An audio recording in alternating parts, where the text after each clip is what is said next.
जबरदस्त। आज की कहानी की हेडलाइन है, महात्मा गांधी जी ने कहा था, जियो तो ऐसा जियो जैसे आखिरी दिन है, और सीखो तो ऐसा सीखो जैसे जिंदगी भर रहना है। आज की कहानी एक तलवारबाज की है, जो तलवारबाजी में काफी माहिर था, और उन्होंने अपने राज्य के राजा को कई लड़ाइयाँ अकेले लड़की जिताई थी। काफी उनका नाम था, और उस राजा ने उसको सेनापति नियुक्त कर दिया था। कहते हैं ना, समय एक जैसा नहीं रहता, उसका भी समय चला गया और वो तलवारबाज जो व्यक्ति था बूढ़ा हो गया। तो उन्होंने सोचा, क्यों ना मैं, जो मेरे पास ये कला है, विद्या है, ये तो मेरे से ही लुप्त हो जाएगी, क्यों ना मैं लोगों को सिखाऊं और यहाँ के लोग जागृत रहे। और उन्होंने राजा से जाके कहा कि राजा जी, ये जो आपसे सीखा हुआ मैं तलवारबाज, वो मैं चाहता हूँ कि यहाँ के लोगों को सिखाऊं। तो बोले, ये तो अच्छी बात है। राजा उनको मानता था। तो दूसरे दिन उन्होंने ढिंढोरा पिटा दिया कि कोई भी व्यक्ति अगर तलवारबाजी सीखना चाहता है, तलवार में माहिर होना चाहता है, तो राज्य के मैदान में आ जाए। यहाँ के जो सेनापति है वो आप लोगों को सिखाएंगे। तो अब वो जो तलवारबाज था गुरु बन गया, कि शिष्य आ गया सीखने के लिए। कहते हैं ना, कई लोग रहते हैं तो उसमें एक आर्ट एक्स्ट्रा आर्ट निकल जाता है। एक लड़का जो शिष्य था वो काफी सीख चुका था, और उसको अपने ऊपर घमंड आ गया। वो घमंड नहीं आना चाहिए था, और वो सीधा राजा के पास गया और राजा से कहा, राजा जी, मेरे को तलवारबाजी आती है, और जो आपका सेनापति है उससे ज़्यादा मैं माहिर हूँ। अब मेरे में उससे ज़्यादा गुण आ गए हैं, आप मेरे को सेनापति नियुक्त कर दीजिए।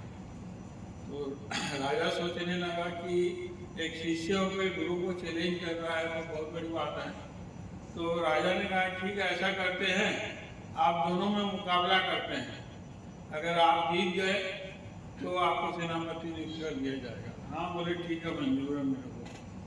तो ये संदेशा, और बूढ़ा जो हो चुका था तलवारबाज, उसके यहाँ भेजा गया कि आपका ही शिष्य आपको चैलेंज कर रहा है, आपसे मुकाबला करना चाहता है। वो तैयार हो गया। बोले, तो अच्छी बात है भाई, ठीक है।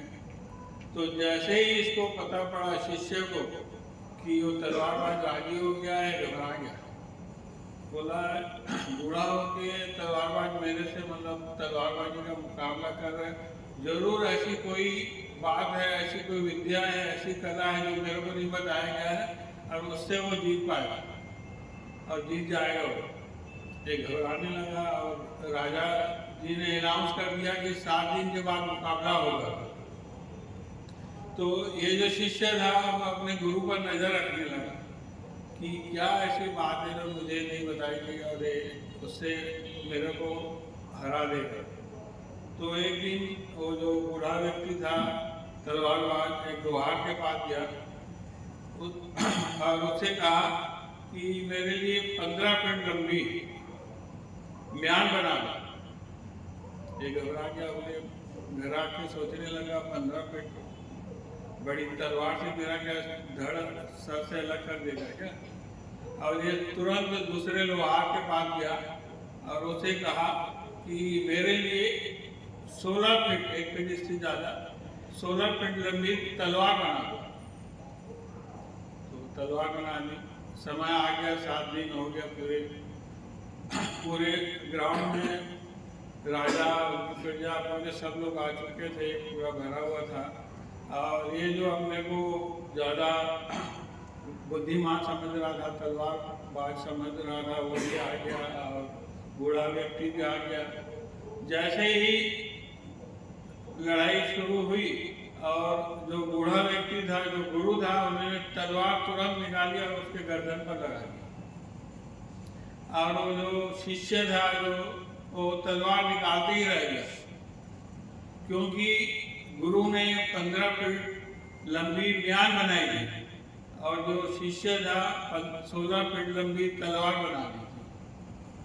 एक छोटी सी कहानी, मज़ेदार कहानी हमें ये सिखाती है, जब किसी को लगता है कि दुनिया में मैं सब कर सकता हूँ, मैं ही हूँ, ये गलत है, मैं भी हूँ, ये चल जाएगा। जब तक आप सीखते रहोगे, आगे बढ़ते रहोगे। जिस दिन सीखना बंद कर दिया, उस दिन ग्रोथ होना बंद हो जाएगा। कभी भी अपने ज्ञान पर घमंड मत करना, क्योंकि जब तक आप रहोगे जीवन में, तब तक सीखते रहोगे तो भी आपको ज्ञान कम ही लगेगा। धन्यवाद।